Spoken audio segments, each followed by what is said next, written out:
As a water sport, Dragonboat racing has some element of danger. But that said, experienced sweeps are a major factor in reducing risk.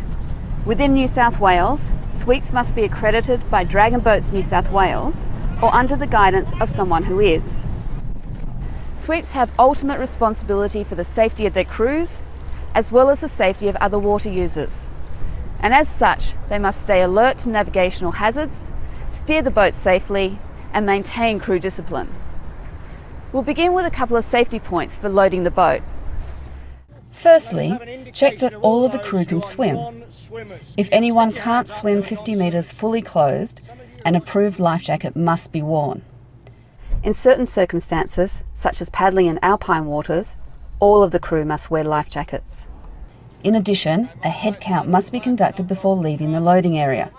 This ensures that everyone on board knows how many people are in the boat and who they're buddied up with. Each paddler should introduce themselves to their buddy, as this is the person they'll look for in the unlikely event of an accident such as a capsize. A safety bag containing a bailer and a 25-metre tow rope must be loaded into the boat every time you go out. And if training at night, ensure that approved waterproof white lights are used. In addition, a mobile phone in a waterproof container must be carried in the boat. As a sweep, it's your responsibility to assess the weather conditions to ensure the safety of everyone.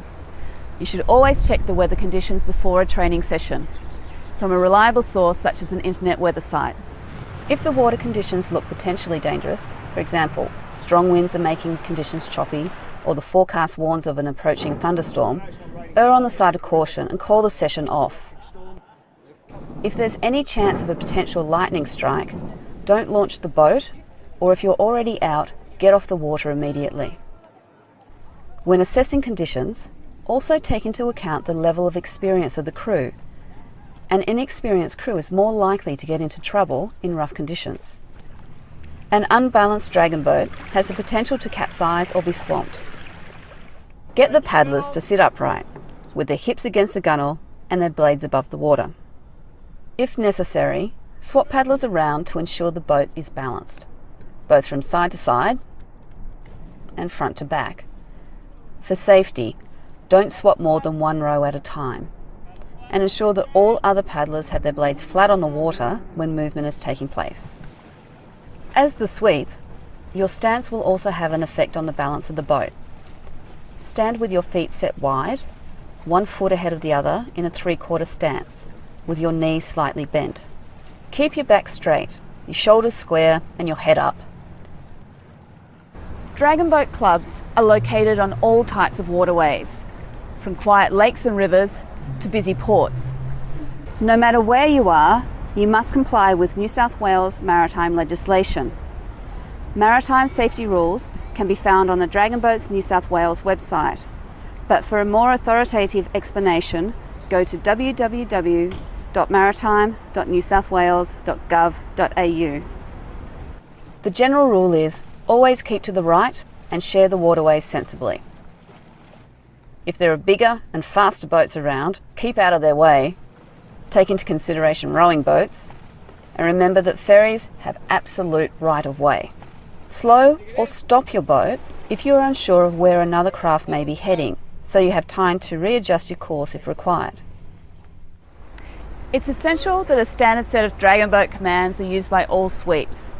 This consistency lets paddlers know what's expected of them, regardless of who's sweeping. Good voice projection is also essential. There's no point giving orders if the strokes can't hear what's being said. The basic commands are: paddles up. The paddlers bring their paddles into the starting position just above the water. Go. The crew commences paddling. Paddles out, let it run. The crew stops paddling and rests their paddles on the gunwale. Break the boat, stop the boat, or dig it in. Paddlers hold the paddle vertical and push down into the water as much as they can to bring the boat to a dead stop. Hold water.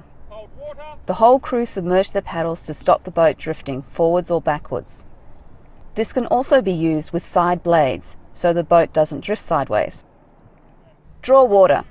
Nominated rows on one side Pull water under the boat to move the boat sideways. It's often used to move the front of the boat into position when at a race start. Paddles behind. Go! Paddlers should still be looking at the front paddlers to get the timing while paddling backwards. Developing your boat handling skills is a combination of common sense, practicing under a variety of water conditions, crew experience and power. When steering, you need to be aware of how the blade is positioned in the water. In order to hold the boat in a straight line, you'll want to have the flat sides of the sweep oar blade at right angles to the water. If the blade is on an angle, it will affect its reaction. The depth of the blade can affect control. Having a deep blade will give you more control, but it will also create drag. To turn the boat to the left, you'll bring the sweep oar towards you while the blade is in the water. This will push the water away from the boat. Be careful that the sweep oar doesn't catch in the water. If this happens, simply push down on the oar so the blade comes out of the water, then start again. To turn the boat to the right, push the sweep oar away from you. Again, take care that the sweep oar doesn't catch on the water or the back of the boat. Controlling your boat is more than just using the sweep oar. Think of your crew as the boat's engine. By using clear and concise commands, the boat can be manoeuvred in almost any direction, regardless of winds and wind direction. A good tip when drawing the front of the boat around is to have seats 1, 2 and 3 draw, while seats 8, 9 and 10 on the opposite side hold water. This has the effect of holding the stern steady while the front is drawn around. Remember that drawing at the front of the boat will move the boat forward. Take this into consideration when you use this manoeuvre. Reversing is one skill that needs considerable practice. The trick is to never leave your sweep oar in the water.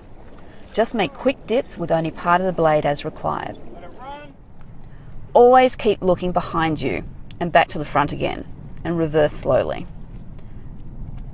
Stop your paddlers a little way out from your desired point, as the boat will continue to float backwards a little. Better to stop the boat and reverse again if needed, than to hit something behind you. Not all waterway users take dragon boats into consideration, so dealing with large boat wakes can be a pretty common occurrence. The best way to avoid a capsize or being swamped is to approach the wake head on, and if necessary, stop the boat and call for paddles flat. The slower you approach a wake, the less chance you have of taking on water. Sweeping in a race situation is very different to steering at training. The extra speed and power can take novice sweeps by surprise.